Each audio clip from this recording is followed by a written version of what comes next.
Quiero iniciar el mensaje leyendo el pasaje. El pasaje como tal está en Apocalipsis capítulo 2, versículos del 12 al 17. Lo voy a leer de corrido y después me voy a ir deteniendo. Lo voy a dividir en 5 partes. Dice así Apocalipsis 2, del 12 al 17. Y escribe al ángel de la iglesia en Pérgamo, el que tiene la espada aguda de 2 filos. Esto, yo conozco y dónde de Satanás, pero tienes mi nombre y no has dado mi fe, ni aun en los días en que Antipas, mi testigo fiel, fue muerto por vosotros, donde mora Satanás.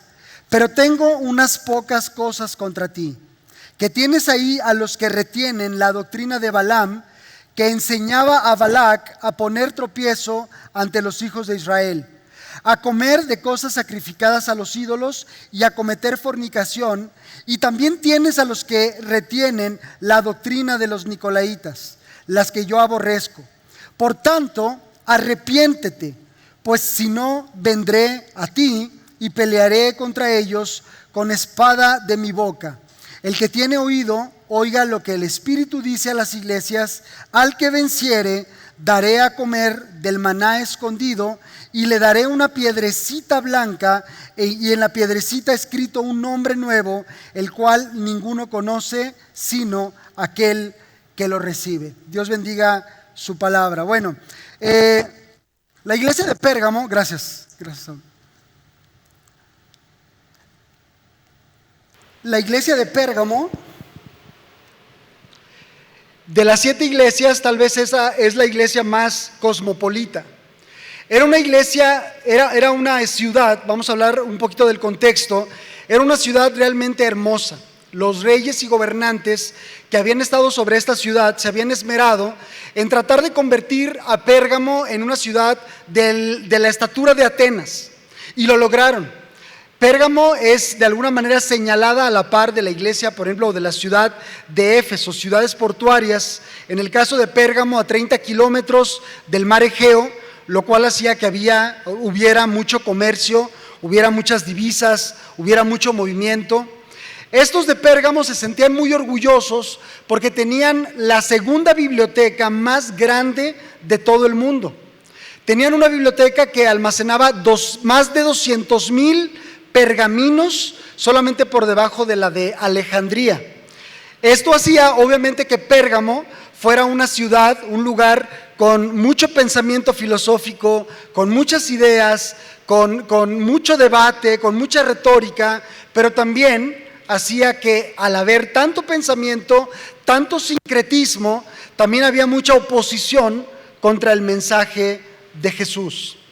La iglesia de Pérgamo tenía a la entrada una estatua de casi 36 metros cuadrados del dios Zeus, a la cual ellos adoraban. Además, tenían la escuela de medicina, o una especie de templo que servía como escuela médica, que de alguna manera también ofrecía una adoración a Esculapio. En esta escuela, entre otros, estudió el famoso Galeno, que de ahí viene el nombre que se le da a los médicos, y de alguna manera el simbolismo de Pérgamo era una serpiente enrollada. Seguramente lo has visto porque hasta el día de hoy, pues algunos médicos, algunos consultorios en su escritorio portan este simbolismo. Bueno, viene desde allá. Viene desde la iglesia, o desde la ciudad, más bien desde la ciudad de Pérgamo, donde estuvo la iglesia, ¿verdad? Esta iglesia es colocada en un lugar, para que nosotros lo podamos entender, más o menos como si hoy quisieras poner una iglesia en el centro de Las Vegas, más o menos así, ¿no? O si tú quisieras poner, como nosotros, como iglesia, tenemos un campus en Puerto Vallarta. Es un lugar que, si nosotros nos ponemos a investigar, es un lugar que tiene un contexto bastante difícil. Ahí estaba la iglesia de Pérgamo. Ahora, cuando Jesús se refiere como un saludo a cada una de las iglesias, si te fijas, con cada una de ellas utiliza un saludo y también una presentación diferente. Por ejemplo, con Éfeso se presentó como el que tiene las 7 estrellas en su diestra. el que anda en medio de los 7 candeleros de oro, dice esto. El ángel de la iglesia tiene que ser identificado en todos los mensajes como el encargado, el líder, el pastor, el que enseñaba en esta iglesia. En Esmirna, Jesús se presenta como el primero y el postrero, el que estuvo muerto y vive. Él ahora dice esto. Y el primer punto o el primer segmento del que quiero hablar con respecto a la iglesia de Pérgamo es precisamente en la presentación de Jesús con respecto a la iglesia. Dice que le va a escribir al ángel de la iglesia en Pérgamo, el que tiene la espada aguda de 2 filos, dice esto. Y tal vez esta es una primera pregunta que tenemos que contestar. ¿Por qué Jesús se presenta en particular con la iglesia de Pérgamo como el que tiene la espada de 2 filos? Tenemos que ir un tanto al contexto de Roma, ¿no? Del contexto del Imperio Romano. Los grandes magistrados romanos, algunos tenían la costumbre de utilizar una espada. Y en ese tiempo había 2 tipos de espada: la espada de doble filo, la cual cortaba por izquierda o por derecha, y que cuando penetraba era capaz de llegar hasta lo más profundo de la persona, del cuerpo, del torso, o donde fuera metida esta espada. Los soldados como tales tenían una espada que le decían la cata, que era una espada más corta, con la cual también ellos luchaban, pero de ninguna manera era una espada ni siquiera similar a la de los grandes magistrados romanos. Entonces, cuando Jesús dice: yo soy el que tiene la espada de doble filo, que por cierto hay una presentación de él en el capítulo 1 y luego vuelve a mencionar esto en el capítulo 3, la espada es sinónimo de autoridad. La espada, una de las cosas que hace es que corta o divide. Y lo que Jesús le está diciendo a Pérgamo por el mensaje que les va a dar más adelante es que Él está listo, como en cualquier otra iglesia, para ejercer su autoridad, para cortar, para dividir lo que haya que ser cortado y lo que haya que ser dividido. En este caso en particular, cuando habla del versículo 13, quiero que veas cómo dice ahí: yo conozco tus obras y dónde moras y dónde está el trono de Satanás. Es bien interesante que cuando Jesús utiliza esta presentación de la espada de doble filo, después va a mencionar esta expresión: yo conozco tus obras. Y aquí me quiero detener un poco. Esta expresión la vemos prácticamente en todas las iglesias. Si hay alguien que conoce la iglesia y las entrañas de la iglesia, ese es Jesús. Si hay alguien que conoce el corazón del ángel de la iglesia, en este caso el pastor, el encargado, los líderes, los servidores, los que se congregan cada domingo, si hay alguien que conoce lo que tú y yo hacemos de lunes a domingo, ese es Jesús. Esta frase puede darnos muchísima esperanza, muchísima paz y muchísima tranquilidad. Yo conozco tus obras. No te preocupes, yo conozco tus obras. Pero también te puede poner a temblar, ¿no es cierto? Yo conozco la intención de tu corazón. Yo conozco tus obras. Yo conozco la intimidad de tu corazón. Yo conozco tus intenciones, no lo que los demás pueden ver. Yo conozco tu corazón. Yo escudriño cada parte de tu ser.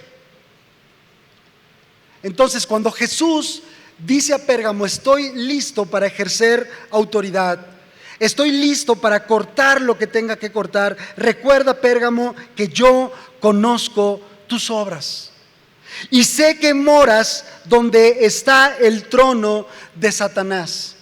Algunos comentaristas de esta iglesia, de esta porción, sugieren que esta expresión del trono de Satanás probablemente tiene que ver con estos 2 objetos de idolatría.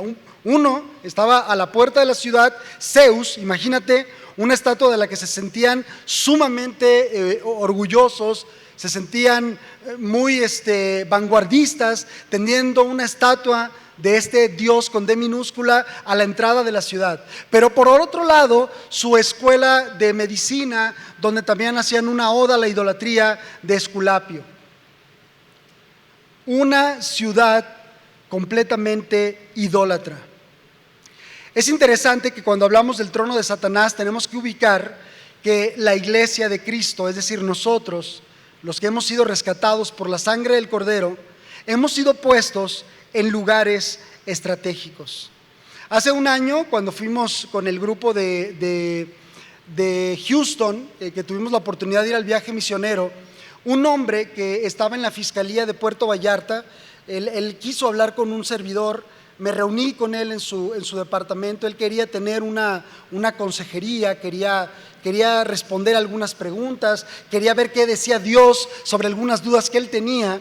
Y yo le pregunté sobre su trabajo y me dijo: ¿sabes una cosa, Rafa? Estoy de paso aquí, es un cochinero.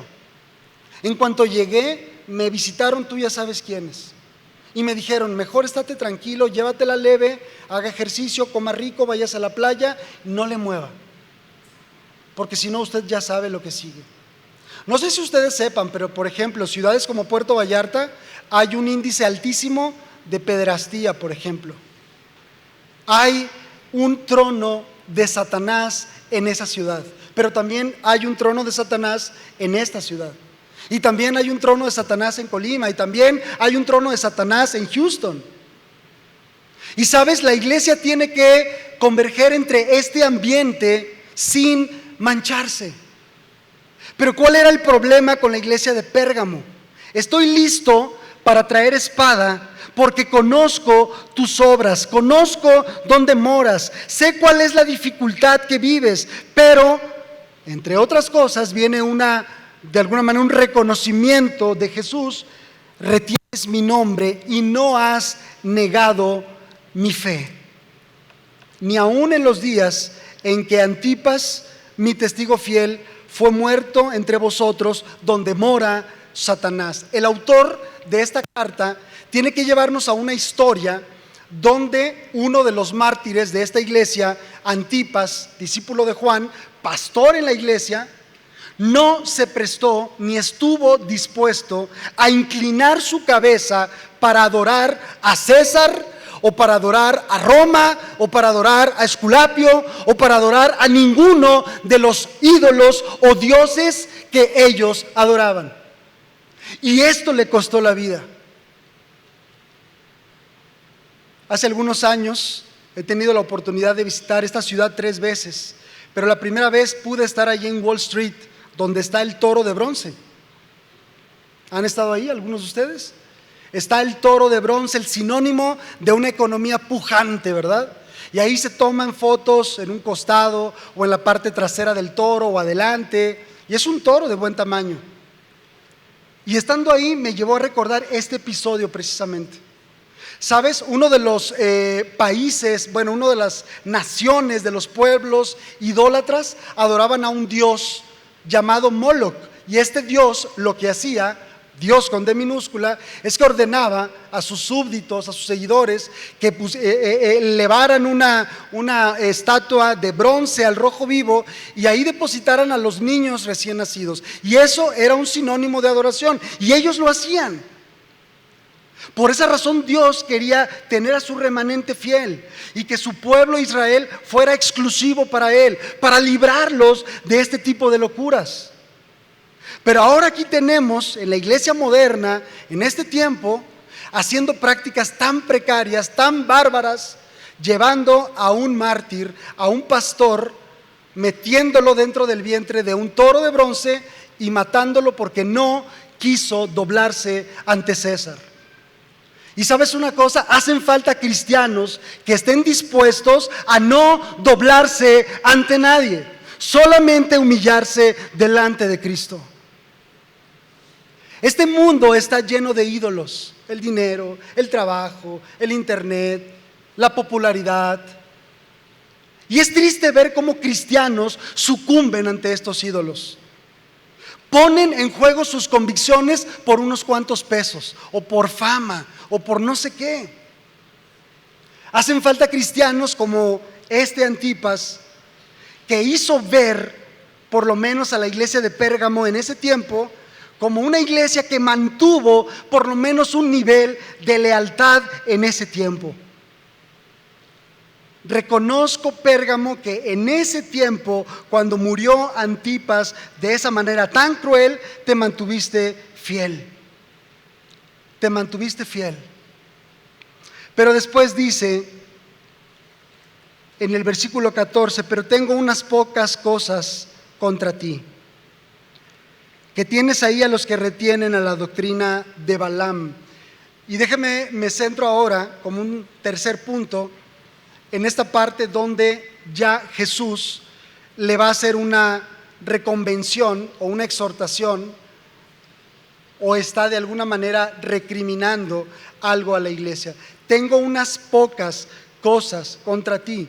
Esto pudiera parecer muy alentador, unas pocas cosas. Bueno, no le fue como a la iglesia de Éfeso, que le hizo una lista, ¿verdad? O no le fue como a otra iglesia que vamos a ver más adelante. No, con ellos fue unas pocas cosas. Pero pequeño detalle, esas pocas cosas, como dice la Biblia, las moscas muertas hacen oler mal el perfume del perfumista. En otra porción dice: un poquito de levadura echa a perder toda la masa. Así, una pequeña locura al que era estimado por sabio. Unas pequeñas cosas. Y es que a veces podemos estar viviendo la vida cristiana así, como que medio sirvo a Dios, pero como que medio coqueteo con el mundo. Que al cabo, ¿qué tanto es tantito? No pasa nada. Yo creo que esto Dios ni le importa que yo lo haga, ¿verdad? Déjame te digo que Dios va a demandar de nosotros un compromiso total y absoluto. Total y absoluto. Dios no quiere una parte de nuestra vida.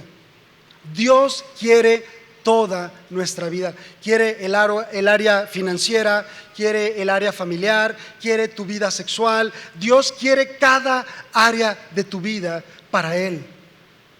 Él no lo va a compartir con nadie.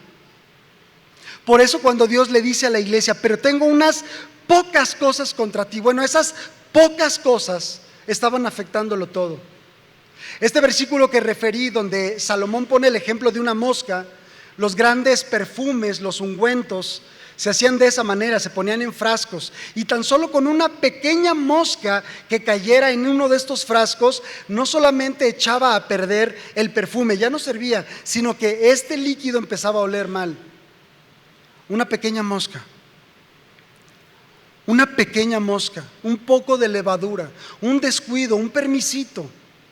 Eso que piensas que no está tan mal, eso que piensas que lo puedes hacer porque todos lo hacen.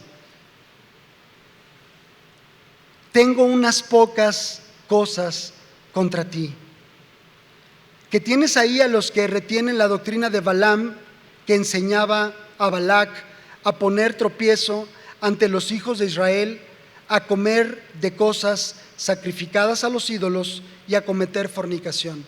Para poder entender este texto tenemos que tener un conocimiento o contexto de la historia. ¿Quién era Balaam? Era un adivino, era un falso profeta que de alguna manera fue convocado, contratado por Balac, enemigo al mismo tiempo de Israel. Esto está en el libro de Números, en el Antiguo Testamento.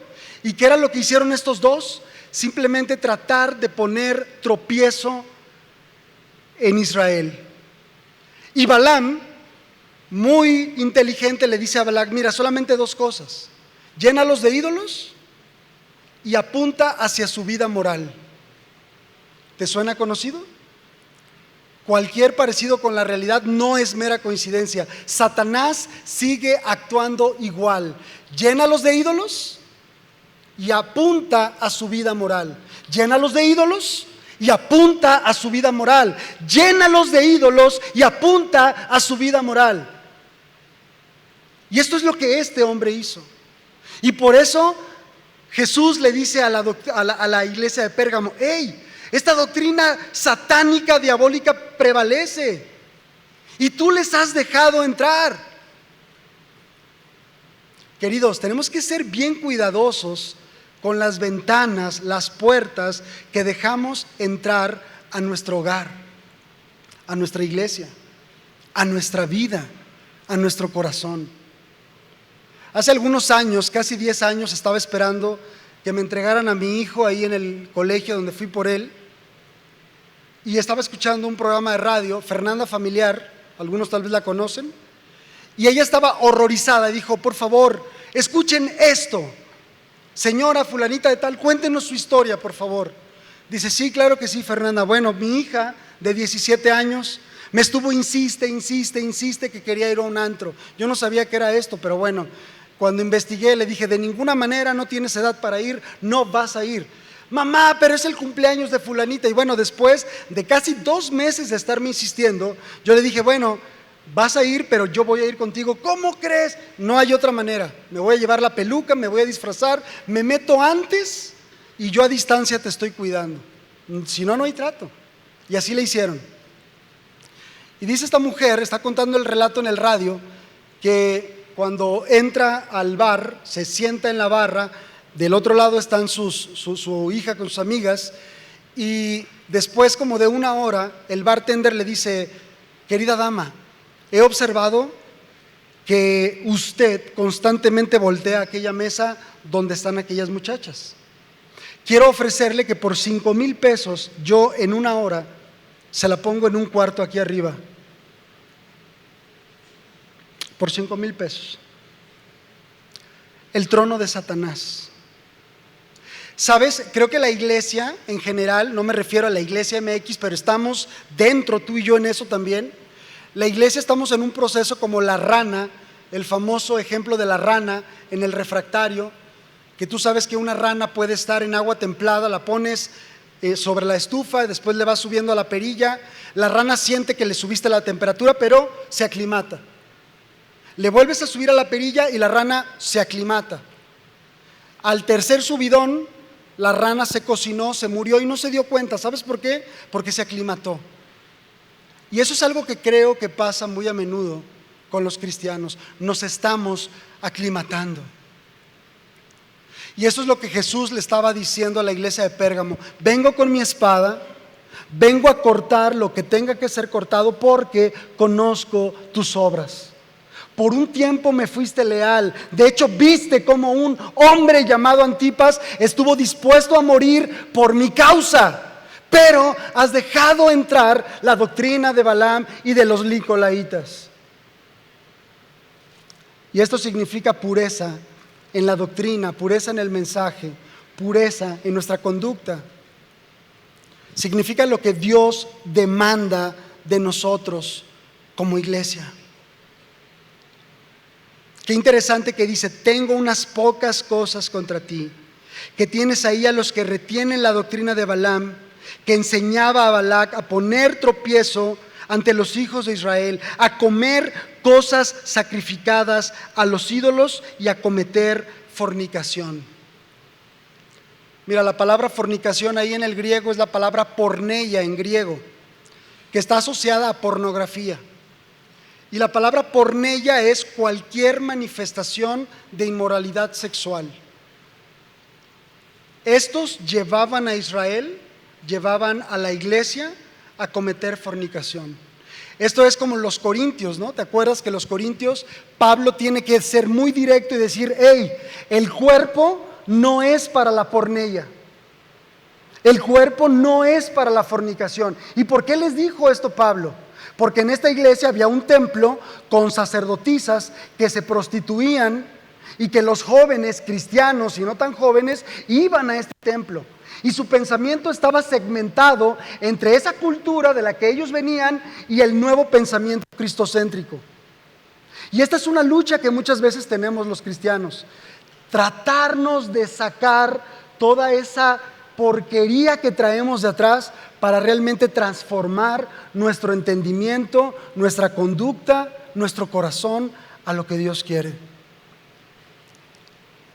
Es momento de hablar un poco del enemigo de nuestras almas, el diablo, Satanás. Mira, por ahí vi un post hace poco que decía: Dios y el diablo, algo así, decía como que es un error pensar que Dios y el diablo están en un juego de ajedrez viendo como luchando por el alma de alguien. Y yo dije, bueno, ciertamente no están en una tabla de ajedrez, pero sí están en una lucha por el alma de una persona. De hecho, ahorita hay una lucha por el alma de una persona, ¿sabías? La Biblia dice que no tenemos lucha contra carne ni contra sangre, sino contra huestes espirituales de maldad. El diablo es real, no tiene cuernitos, una barba puntiaguda, una pata de gallo, otra de caballo, un tridente como en la lotería. No, él está fascinado de que le hagamos una sátira de ese tipo. Él no es así. Jesús le pone nombre y apellido. Él es nuestro adversario. Es nuestro adversario. Sí es adversario. Sí es el adversario. Y sabes, una de las cosas que tenemos que tener claro es que Satanás no vino sino para hurtar, matar y destruir. Esto no lo digo yo, lo dijo Jesús. Te voy a platicar algo que me sucedió hace 2 años, 2 meses. Estaba pasando tal vez por la etapa más oscura de mi vida, al grado donde nunca habiendo experimentado la depresión, experimenté, creo yo, por 5 o más días la depresión. Y yo había leído con anterioridad que algunos pastores se habían quitado la vida. Y yo había cuestionado por qué un pastor se puede quitar la vida si tiene la Biblia, si tiene la iglesia, si tiene amigos, si tiene la oración. ¿Por qué llegan a esa conclusión? Bueno, tuve que pasar por este desierto para entender no solamente por qué se quitaban la vida, sino lo que dice Jesús. Mira, Satanás primero te va a hurtar. ¿Qué te hurta? ¿Te hurta el gozo? ¿Te hurta la visión? ¿Te hurta el entusiasmo? ¿Te hurta la pasión por Dios? Te hurta, te roba los sueños. Y después, voy a cambiar el orden, destruye. ¿Qué destruye? Destruye tu reputación, destruye tu ministerio, destruye amistades. Y si lo dejas, destruirá tu familia. Para finalmente matarte. Sí, el diablo quiere que te mueras. Y yo me preguntaba, ¿por qué? ¿Por qué? O sea, si ya les robó, si ya destruyó todo a su alrededor, ¿por qué todavía quitarles la vida? Bueno, aquí está la respuesta. Porque Dios es un Dios de segundas oportunidades. Dios es un Dios de segundas oportunidades. Por esa razón, entiendo lo que le dice Jesús a la iglesia. Por tanto, escucha esto, por tanto, arrepiéntete. Arrepiéntete. Arrepiéntete. No hay vida eterna. Nadie puede llegar a Jesús si primero no se arrepiente de sus pecados. Pero tampoco un cristiano puede llegar al lugar donde Dios lo quiere llevar si primero no se arrepiente. ¿Y sabes qué significa arrepentirte? Significa que si ibas en una dirección, cambias completamente de dirección. No es remordimiento. El remordimiento dura muy poco. Es un cambio de dirección. Arrepiéntete, iglesia de Pérgamo. Arrepiéntete. Tú y yo necesitamos de Jesús. Tú y yo necesitamos su gracia. Tú y yo necesitamos su misericordia. Tú y yo necesitamos arrepentirnos, no un día, no una semana, todos los días. Todos los días. El enemigo de nuestras almas no vino a hacer tratos contigo. No creas que es buena onda, no va a hacer un trato contigo. Él quiere tu cabeza y tu cabeza tiene precio. Por eso entiendo lo que Jesús le dice a esta iglesia: arrepiéntete. Arrepiéntete, pues si no te arrepientes, vendré a ti pronto y pelearé contra ellos con la espada de mi boca. Vean qué hermoso es nuestro amado Señor y Salvador. Si no te arrepientes, yo voy a hacer algo contigo. Para eso traigo mi espada. Pero la espada no va a ser para cortarte a ti, va a ser para cortar a los que te han hecho mal a ti. Contigo voy a ajustar cuentas. Y sabes una cosa, la disciplina de Dios no es algo malo. Ojo con esto. La disciplina de Dios, dice la palabra, que Dios al que ama, ¿qué hace con él? Lo corrige. Dios al que ama, disciplina. La espada es la autoridad, es el poder, pero también es la disciplina y es el amor de Dios sobre su iglesia. Arrepiéntete. Arrepiéntete, porque si no, dice, vendré pronto a ti. Hay un pasaje que quiero compartirte. Lo escribe David y está en el Salmo 40. Y quiero que escuches lo que Dios quiere hacer contigo y conmigo, porque probablemente tú y yo necesitamos arrepentirnos de algo, no sé de qué. Probablemente has estado vacilando con Dios, probablemente tu compromiso con Dios es muy tibio, y acuérdate que Dios dice que a los tibios Él los rechaza. Probablemente necesitas arrepentirte de algo en particular, tú sabes, tú y Dios lo saben. Pero una vez que te arrepientes, es maravilloso el mensaje del Evangelio, ¿sabes? Ve lo que dice David: pacientemente esperé a Dios, y Él se inclinó a mí y oyó mi clamor y me hizo sacar del pozo de la desesperación y del lodo cenagoso. Qué increíble ilustración. Cuando más desesperado estaba, dice David, vino mi Señor y me tomó y me sacó del pozo de la desesperación, de la porquería, de la pudredumbre, del lodo cenagoso. Pero no solamente hizo eso, fíjense lo que hace Dios: puso mis pies sobre peña, es decir, lo puso sobre la roca, y la roca es Cristo. Lo puso sobre un piso firme, enderezó mis pasos que estaban todos chuecos. Puso luego en mi boca cántico nuevo y alabanza a nuestro Dios. ¿Y sabes qué va a pasar? Dice David: verán esto muchos y temerán y confiarán en el Señor. La última parte de esta maravillosa carta es un mensaje de esperanza que quiero que escuches muy bien. Dice así: al que venciere, daré a comer del maná escondido, y le daré una piedrecita blanca, y en la piedrecita escrito un nombre nuevo, el cual ninguno conoce sino aquel que lo recibe. Esto tiene muchos simbolismos, pero voy a explicarte. El maná en el Antiguo Testamento significa bendición.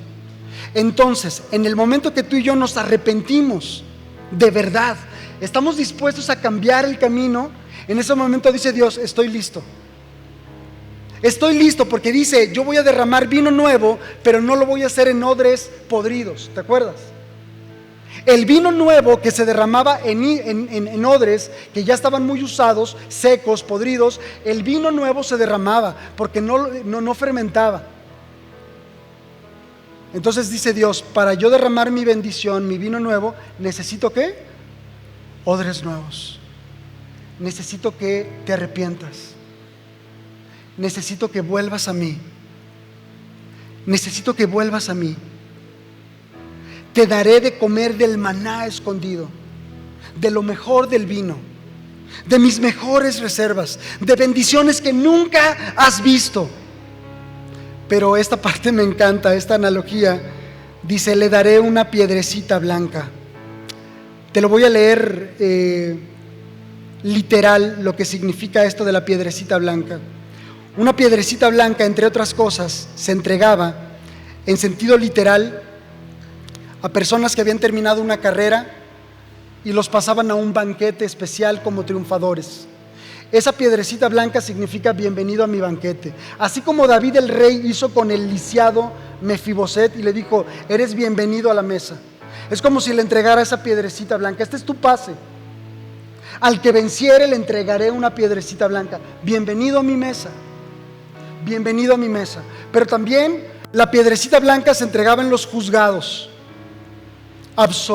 Era absolución, inocencia, y le entregaban en el juicio una piedrecita blanca. Pero también la piedrecita blanca se usaba para pactar, para hacer un pacto de amistad entre dos personas. Somos verdaderamente amigos.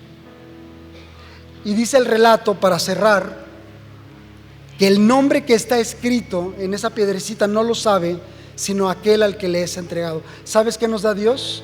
En el momento que caminamos con Él, nos da identidad. Una identidad cual nadie nunca antes nos la ha podido dar. Y Pérgamo necesitaba entender esto. No está tu identidad en Esculapio, no está tu identidad en Zeus, no está tu identidad en César, no está tu identidad en Roma, tu identidad está en mí. Pero tienes que creerlo. Tú y yo somos llamados a ser fieles en medio del trono del enemigo. Recuerda bien esto: fieles en medio del trono del enemigo. Esta iglesia está puesta en un lugar estratégico donde Dios la quiso poner. ¿Para qué? Para que tú y yo seamos la luz y la sal. No importa lo que hayamos hecho antes. El que está en Cristo, nueva criatura es. Las cosas viejas pasaron, he aquí son todas hechas nuevas. Así, con tus ojos cerrados, quiero hacer un llamado, 2 llamados. Si esta mañana tú quieres encontrarte con Jesús, decirle: Señor, yo quiero arrepentirme de mis pecados, y aprovechando tu bondad, yo quiero recibir ese regalo, yo quiero recibir esa piedrecita blanca, yo quiero cerrar ese pacto de amistad contigo. Pero primero quiero y necesito reconocer y arrepentirme de mis pecados. Si ese es tu caso, repite estas palabras conmigo, pero no las repitas solo por repetirlas, repítelas con mucha fe. Señor Jesús, reconozco mis pecados, me arrepiento de ellos. Gracias, Jesús, por morir en la cruz por mis pecados. Te pido que entres en mi corazón, que seas mi Salvador, el Salvador de mi alma y el Señor de mi vida. Ahora sí, con los ojos cerrados, este es un segundo llamado a ti que ya eres cristiano, que tal vez ya tienes mucho tiempo en la fe y que tal vez no eres una mala persona, pero necesitas hacer ajustes. Probablemente, como Pérgamo, necesitas arrepentirte de algo. Si ese es tu caso, y yo soy el primero de pie, ponte de pie. Si hiciste la oración anterior, ponte de pie. Y si tú en esta mañana quieres decirle: Señor, quiero que mi relación contigo sea mejor, quiero esa piedrecita blanca, quiero ese vino nuevo, quiero que caiga sobre esos odres. Ese odre soy yo, estoy listo para la bendición. Ponte de pie valientemente. Voy a orar por ti. Señor Jesús, asiste a cada uno de los que vinieron este domingo en esta decisión.